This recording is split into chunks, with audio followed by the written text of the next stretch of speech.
My name is Lisa, and I'm 37 years old.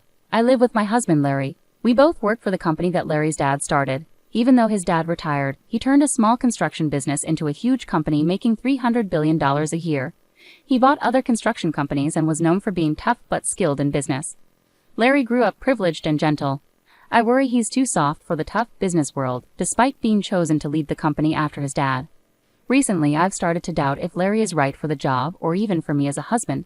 He's admitted he doesn't think he's cut out to be CEO and might just be a figurehead. He doesn't seem interested in taking charge seriously. We've been married for 10 years and lately I'm frustrated with his lack of ambition.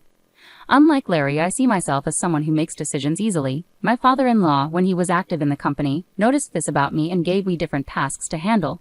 Before I married Larry, I worked at a bank, where I learned to manage finances and always focus on the numbers. After getting married, I planned to stay home full-time, but my father-in-law asked me to join the construction company instead. Once I started working there, my father-in-law began inviting me to important board meetings and valued my opinions on how things should be managed. At first, some board members were unsure about having the founder's daughter-in-law involved in these meetings. However, as I consistently offered valuable insights, they began to respect my input. Larry, who was also on the board, rarely attended these meetings, which everyone, including my father-in-law, seemed to accept as normal. One day, when I returned home from a meeting, I found Larry casually watching TV. "Why didn't you attend today's meeting?" I asked, feeling frustrated. "You're an important member, you should take it seriously." He didn't seem guilty at all when he replied, "Even if I go, I don't really understand what they're talking about. Besides, the board prefers you, so it's not a problem, right?" His response made me wonder if he was bothered by my role in the meetings. Despite Larry's comments, my father-in-law continued to mentor me in business operations, hinting that I might succeed him. I began to enjoy the challenges of management and worked hard to meet my father-in-law's expectations. After about 3 years, my father-in-law retired completely. When big decisions arose, the board members started consulting me, sidelining Larry. I had hoped this would motivate Larry to become more involved, but instead he grew even more detached. He'd show up at the office in the morning but disappear by noon, spending the rest of the day at home. When we were together at home, he avoided discussing work altogether, showing little interest in the company's affairs. As my responsibilities at the company grew after my father-in-law retired, I found myself taking on tasks that were similar to those of a CEO. With our company being large and employing many people, I felt a strong commitment to increasing our sales and profits for the sake of our employees. Thanks to the hard work of our staff, our sales started to rise. I found the challenges of running the company increasingly fascinating and became deeply involved in my work. Meanwhile, my husband Larry seemed to be losing interest in his own job, and he began showing up at the office less frequently. Our conversations at home dwindled, and our relationship started to feel strained. "When I came home today, I ran into your sister Nancy and we had lunch together," Larry said. Nancy, who is 3 years older than me, had recently gone through a divorce due to her infidelity, which caused a big uproar when her angry husband confronted our parents at their home. Since I was busy with work, Larry, who has a gentle and calming personality, went in my place to calm down Nancy's husband. He managed to convince him to leave peacefully. Later, Nancy told me, "Your husband is really something. He handled my husband's anger so well." She was impressed by Larry's ability to diffuse the situation with his calm demeanor. After her divorce, Nancy paid alimony and seemed to see Larry in a new light. Before this incident, she may have viewed him as a rich, pampered man who lacked decisiveness. But now she saw him as a respectable business owner. Being single again, Nancy might have started to see Larry as an attractive catch, especially since she has always been drawn to wealthy men. However, I was focused on my work and couldn't imagine such thoughts. Nancy didn't realize that Larry is just a figurehead at the company and doesn't actually manage it. Nancy's ex-husband was an impressive employee at a foreign company who once boasted to me at their wedding, saying, "I'm a successful guy with a high salary, and I'm handsome too. You must be jealous." He was indeed charming, intelligent, and carried himself with style. I couldn't fathom why Nancy would cheat on such a remarkable husband. 5 months after Larry mentioned having lunch with Nancy, I came home to find him unusually serious. "Lisa, we need to talk," he said. It was the first time he'd ever said those words, and I sensed something serious was coming. Anxious, I waited for him to continue. "Actually, Nancy is pregnant with my child, and I want a divorce," he confessed. I was shocked by both the request for divorce and the news of Nancy's pregnancy. Speechless, I listened as Larry added, "Nancy wants to come over on our next day off to discuss this, so I need your support," he said. I was stunned. "So you want to marry my sister?" I asked incredulously. With a troubled expression, Larry replied, "I don't necessarily want to marry her, but if she's having my baby, I feel like I have no choice." His typical indecisiveness frustrated me, and I responded, "Well, if she's carrying your child, we'll have to deal with it." Let's discuss this when she comes over. It seemed like Larry and I couldn't make decisions together, so I decided to talk directly with my sister to sort things out. Despite already deciding on divorce, I felt the need to consult my father-in-law about the company's situation. Being the daughter-in-law of the founder, I was deeply involved in running the business, but divorce would mean losing that connection. The next day, I visited my in-law's house and told my father-in-law everything Larry had said. My mother-in-law, delighted at the news of her son having a child, fell silent under my father-in-law's stern gaze. It seemed she cared more about her grandchild than the company's management. After pondering for a while, my father-in-law smiled and said, "Lisa, I want you to continue managing the company as you have been. Larry can do as he pleases. I'll handle the rest." It was clear that my father-in-law valued the company's management over his son or grandchild. Even though he was retired as the founder, his influence was significant, holding most of the company's shares, ensuring no executive could oppose him. I was becoming more invested in my work and reluctant to step away from it. With my work situation settled, it was time to talk about the future with my sister. On my day off, she came over with a big smile and said, "Lisa, it's a shame you couldn't have a baby. I'll give you a good amount of money for consolation. Please leave this house right away." She spoke with a hint of triumph.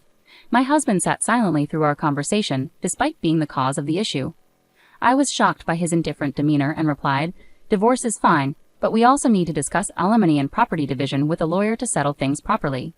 Turning to my sister, I added sarcastically, "I never imagined you'd fall for someone like Larry."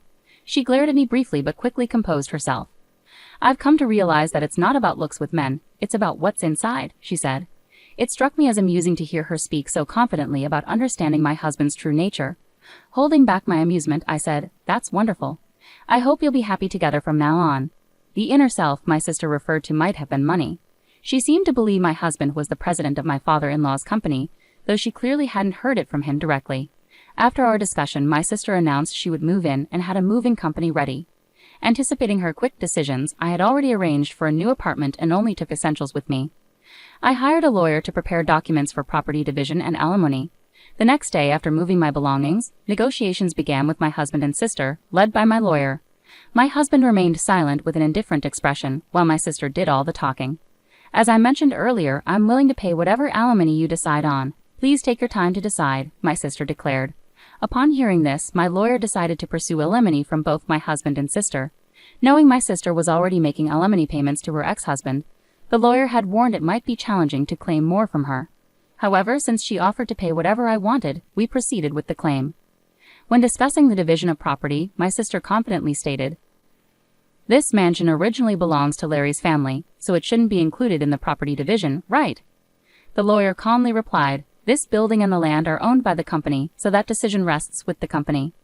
To my surprise, even my husband seemed to believe the house belonged to his father. "Oh really? I thought this house was Dad's," he remarked casually. This revelation caught my sister off guard, prompting her to challenge the lawyer. "Wait, so does that mean I can't live in this house?" my sister asked.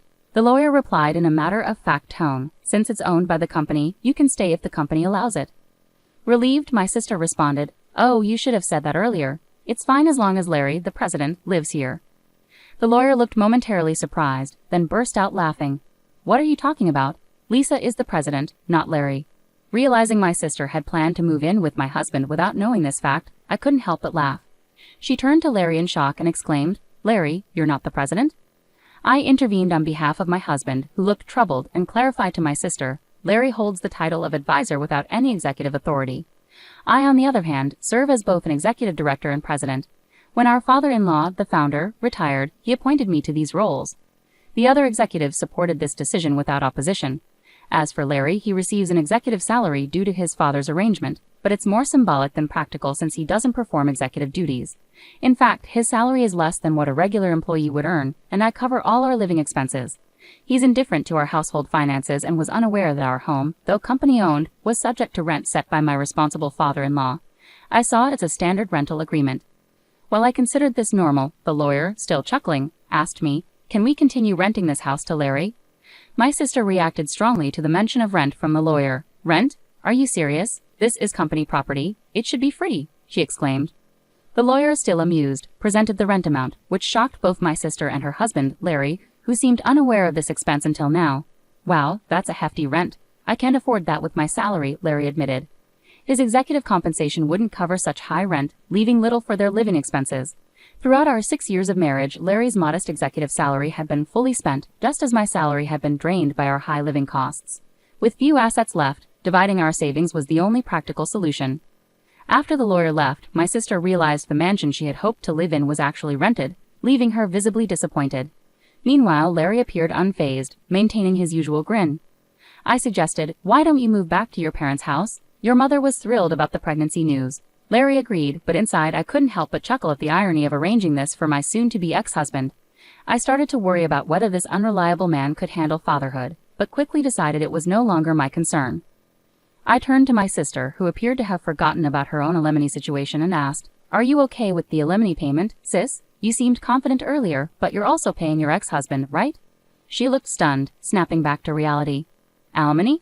I have to pay alimony too?" she asked, clearly surprised and seemingly unaware of the earlier discussions. "You said you'd give plenty of alimony, but you didn't mean I'd have to pay it, did you?" "My salary is really low," she added. Larry and my sister exchanged bewildered glances, which almost made me burst into laughter. I had already finalized the divorce papers and alimony requests. Personally, it didn't matter much to me, but witnessing Larry and my sister in this situation was rather pitiful. As predicted, my ex-husband had moved back to his parents' home after marrying my sister, just as I had warned. However, constant quarrels between my sister and my in-laws ensued. The main cause of conflict was the lie about my sister being pregnant with Larry's child. His mother, eager for a grandchild, was furious upon learning the truth. My father-in-law, who had never approved of my sister from the start, refused to even speak to her. He covered the alimony for Larry, which was promptly settled. Witnessing the drama unfold, my sister pleaded with my father-in-law, "Dad, could you please pay my alimony too?" His response was stern and angry. "I have no reason to be called Dad by you." He was visibly upset. Seeing that nothing was going her way, my sister left my ex-husband's family home abruptly, without saying a word, and disappeared. It became clear that she had remarried my ex-husband simply to shoulder the burden of alimony, a decision that seemed incredibly foolish. My ex-husband appeared to contemplate reconciling with me, but his father admonished him, "You're not the kind of man who should even consider starting a family. You can't even take care of yourself properly." Reflecting on everything that had transpired, I knew it was for the best when Larry initially agreed to return to his parents' home. While his mother was thrilled about the prospect of a grandchild, I couldn't shake the feeling that Larry was entirely unprepared for the responsibilities of parenthood. His perpetual indifference during our marriage hadn't changed, and I doubted it ever would. Seeing my sister's shock when she realized she had to pay alimony was almost comical. Despite her initial confidence, it was clear she hadn't fully considered the financial implications. Her strained financial situation was now compounded by additional payments, and I couldn't help but wonder how she could be so naive. The negotiations for alimony and property division proceeded smoothly under the guidance of my lawyer, who ensured fairness throughout. In contrast, Larry and my sister appeared bewildered and overwhelmed by the process. They exchanged looks of surprise and confusion, revealing their lack of preparedness for the realities they were facing. Moving out of the house marked a significant milestone for me. I had already secured a new apartment and was eager to begin anew. The house, once my home, now felt like a weight lifted off my shoulders. Knowing it belonged to the company, leaving it behind symbolized shedding the last remnants of my life with Larry. After I moved out, the tension between my sister and my in-laws escalated. The deceit about her being pregnant with my ex-husband's child deepened a divide that couldn't be healed. My father-in-law, who had always disapproved of my sister, became even more outspoken in his disdain. He saw her as someone who had disrupted our family, and this latest deception validated his concerns. When my sister asked my father-in-law to cover her alimony, he coldly rebuffed her. "I have no reason to be called Dad by you," he declared, his anger palpable. Her hopes of a comfortable life supported by my ex-husband's family shattered, leaving her without the expected backing. Eventually, she left my ex-husband's family home abruptly, disappearing without a word. Her attempt to marry my ex-husband and secure financial stability had failed miserably, only adding to the turmoil. My ex-husband, facing the consequences, seemed to contemplate reconciling with me. However, his father intervened with stern criticism. "You're not the type of man who should consider starting a family. You can't even take care of yourself properly," he admonished, emphasizing the seriousness of the situation. In the end, I moved forward from the entire ordeal. I concentrated on my work and embraced my new life, leaving behind the turmoil that had consumed my marriage. It was clear that Larry and my sister had their own paths to navigate, and I had no intention of being entangled in their drama any longer. This experience taught me valuable lessons about trust, responsibility, and the importance of making decisions that are right for oneself. I made up my mind never to reconcile with my ex-husband, even if he begged. My faith in him was shattered when he betrayed me with my sister, and his indifferent demeanor during our discussions disgusted me. He lost his executive position and now works as a temporary employee. His behavior throughout our marriage and after the affair showed me that he wasn't dependable or trustworthy. His lack of dedication to our relationship and the company proved he wasn't suited for the responsibilities he held. Seeing him now demoted from an executive to a temporary role reaffirms my decision to move forward independently. I have continued in my role as CEO, which has become paramount in my life. Leading the company gives me purpose and satisfaction. It keeps me driven and focused, and I take pride in my work every day. I strive to improve the company for the benefit of our employees and their families. Being CEO has become integral to my identity, and I cannot envision relinquishing it. After the breakup, the idea of starting a new relationship doesn't appeal to me at all. I've been through too much emotional turmoil to consider it. Right now, my priority is focusing on myself and my career. There's so much I want to achieve, and I don't want any distractions. I've kept in touch with my father-in-law, who has been a great source of support throughout everything. His experience and wisdom have been invaluable to me. Whenever I face tough decisions or need guidance, I can rely on him for insightful advice. Our relationship has grown stronger, and I truly value having him as a mentor. For the time being, I see my commitment to the company as akin to a marriage. It requires dedication, hard work, and passion.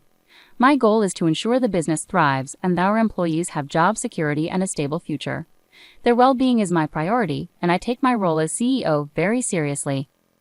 This journey has taught me a lot about resilience and staying true to myself. Despite the personal challenges, I've managed to steer the company on a steady path and even achieve growth. It's not always easy, but knowing that I'm making a positive impact on people's lives keeps me motivated.